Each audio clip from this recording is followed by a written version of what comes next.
Hey everyone, Alex Ionescu here. Welcome to Investor's Guide to the Galaxy.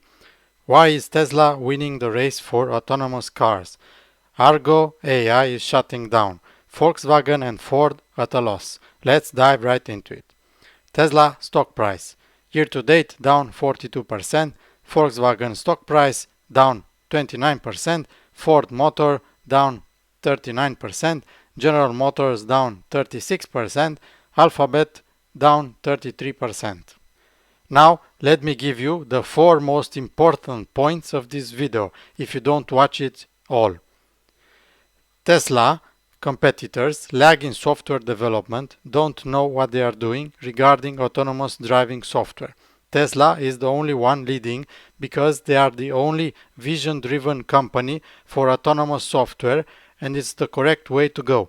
Tesla has the biggest fleet of cars that have autonomous software activated and are used daily, 160,000 cars in the US according to Elon Musk. Tesla is run by Elon Musk, and he is a person who is obsessed with processes and optimization. I don't see other car maker CEO being like this. Tesla and Elon have a startup mentality. Again, don't see any car makers think and act this way. So basically, game over for Tesla's competitors. Now let's see why Tesla is winning. This is a very interesting interview between Lex Fridman and Andrej Karpathy, ex-Tesla employee. What do you think about the LiDAR as a crutch debate? The battle between point clouds and pixels. Yeah, I think this debate is always like slightly confusing to me because it seems like the actual debate should be about like, do you have the fleet or not? That's like the really important thing about whether you can achieve a really good functioning of an AI system at this scale. So data collection systems. Yeah, do you have a fleet or not is significantly more important whether you have LiDAR or not. It's just another sensor. Yeah, I think similar to the radar discussion, basically, I don't think it basically doesn't offer extra information. It's extremely costly. It has all kinds of problems. You have to worry about it. You have to calibrate it, etc. It creates bloat and entropy. You have to be really sure that you need this sensor. In this case, I basically don't think you need it. And I think, honestly, I will make a stronger statement. I think the others, some of the other companies that are using it are probably going to drop it. You have to consider the sensor. Can you build a big fleet that collects a lot of data? And can you integrate that sensor with that data and that sensor into a data engine that's able to quickly find different parts of the data that then continuously improves whatever the model that you're using? Yeah, another way to look at it is like vision is necessary in the sense that the world is designed for human visual consumption, so you need vision. It's necessary. And then also it is sufficient because it has all the information that you need for driving, and humans obviously use vision to drive. So it's both necessary and sufficient. So you want to focus resources, and you have to be really sure if you're going to bring in other sensors. You could add sensors to infinity. At some point, you need to draw the line. And I think in this case, you have to really consider the full cost of any one sensor that you're adopting, and do you really need it? And I think the answer in this case is no. So what do you think about the idea that the other companies are forming high-resolution maps and constraining heavily the geographic regions in which they operate? Is that approach not, in your view, not going to scale over time to the entirety of the United States? I think, it'll take too as long. you mentioned, like they pre-map all the environments, and they need to refresh the map. And they have a perfect centimeter level accuracy map of everywhere they're going to drive. It's crazy. When we're talking about autonomy actually changing the world, we're talking about a deployment on a global scale of autonomous systems for transportation. And if you need to maintain a centimeter accurate map for Earth or like for many cities and keep them updated, it's a huge dependency that you're taking on, huge dependency. It's a massive, massive dependency. And now you need to ask yourself, do you really need it? And humans don't need it, right? So it's very useful to have a low-level map of like, okay, the connectivity of your road. You know that there's a fork coming up. When you drive an environment, you sort of have that high-level understanding. It's like a small Google map. And Tesla uses Google Map, like similar kind of resolution information in its system, but it will not pre-map environments to centimeter level accuracy. It's a crutch. It's a distraction. It costs entropy. And it diffuses the team. It dilutes the team. And you're not focusing on what's actually necessary, which is the computer vision problem. What did you learn about machine learning, about engineering, about life, about yourself as one human being from working with Elon Musk? I think the most I've learned is about how to sort of run organizations efficiently and how to create efficient organizations and how to fight entropy in an organization. So human engineering in the fight against entropy. Yeah. I think Elon is a very efficient warrior in the fight against entropy in organizations. What does entropy in an organization look like exactly? It's process, it's process and inefficiencies in the form of meetings and that kind of stuff. Yeah, meetings. He hates meetings. He keeps telling people to skip meetings if they're not useful. Yeah. He basically runs the world's biggest startups, I would say. Tesla, SpaceX are the world's biggest startups. Tesla actually is multiple startups. I think it's better to look at it that way. And so I think he's extremely good at that. And he has a very good intuition for streamlining processes, making everything efficient.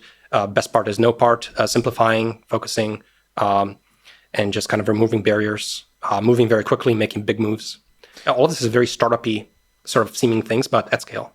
So strong drive to simplify.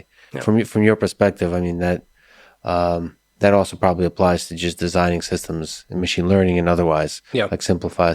Yes. What do you think is the secret to maintaining the startup culture in a company that grows? Is there... Can you introspect that? I do think he needs someone in a powerful position with a big hammer, like Elon, who's like the cheerleader for that idea and ruthlessly pursues it. If no one has a big enough hammer, everything turns into committees, democracy within the company, process, talking to stakeholders, decision-making, just everything just crumbles. Yeah. If you have a big person who is also really smart and has a big hammer, things move quickly. Despite a drop in how many companies are testing autonomous driving on California roads, miles driven are way up. Another interesting tidbit of information I found about two of Tesla's competitors. Waymo had a total number of 292 disengagements, which means it had one about every 7,800 miles. Cruise had a total of 21 disengagements, while testing with a driver saw a total of 42,000 miles per disengagement, while Cruise improved significantly from previous year when it had 27 disengagements, which happened on an average of 28,000 miles. Waymo seems to have gotten worse.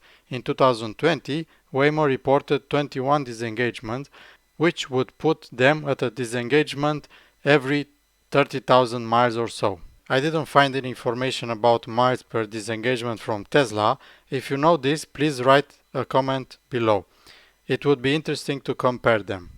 Argo AI, Ford's self-driving venture with Volkswagen, is shutting down. The startup, led by former Google and Waymo engineer Brian Selesky, informed its 2,000 employees about the development on Wednesday and said some would be offered jobs at the automakers, Ford said. Argo was unable to find additional funding from new investors, so Ford decided to stop funding it and focus instead on its own driver assistance technology.